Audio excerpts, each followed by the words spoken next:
Surat Ashwini Kumar police station દ્વારા શાંતિ સમિતિ બેઠકનું આયોજન કરવામાં આવ્યું હતું, જેમાં ઉચ્ચ અધિકારી આગામી જગન્નાથ રથયાત્રાનું માર્ગદર્શન આપ્યું હતું।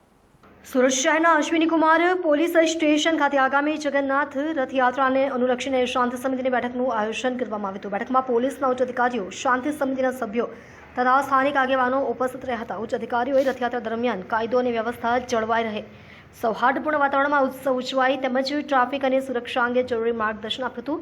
ઉપરાંત તમામ નાગરિકોને પોલીસ તંત્રને સહયોગ આપી શાંતિપૂર્ણ રીતે રથયાત્રા સંપન્ન થાય તે માટે અપીલ કરવામાં આવી હતી। સુરત શહેરમાં આગામી જગન્નાથજીની રથયાત્રાનું આયોજન થયેલું છે।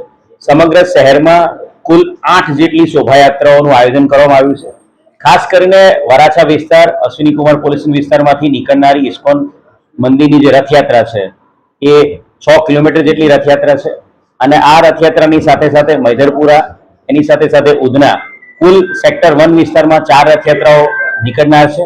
આજે DCP zone 1, DCP zone 2, DCP zone 3 અને સાથે સાથે તમામ સિનિયર અધિકારી, આ તમામ અધિકારીઓ સાથે મળીને જે રથયાત્રાઓના આયોજકો છે એ અને સાથે સાથે ફ્રેન્ડ ઓફ પોલીસ, અન્ય ધર્મના તમામ અગ્રણીઓ, અન્ય પદાધિકારીઓ તમામ સાથે મળીને 200 થી વધુ લોકો સાથે મળી એક શાંતિ સમિતિ મિટિંગનું આયોજન કરવામાં આવ્યું હતું અને આ શાંતિ સમિતિ મિટિંગમાં રથયાત્રાના સુચારુ આયોજનના ભાગરૂપે ચર્ચાઓ કરવામાં આવી હતી અને ખૂબ જ સરસ આયોજન સમગ્ર સુરત શહેરની તમામ 8 રથયાત્રાઓમાં ખૂબ જ સરસ રીતે આયોજન કરવામાં આવ્યું છે।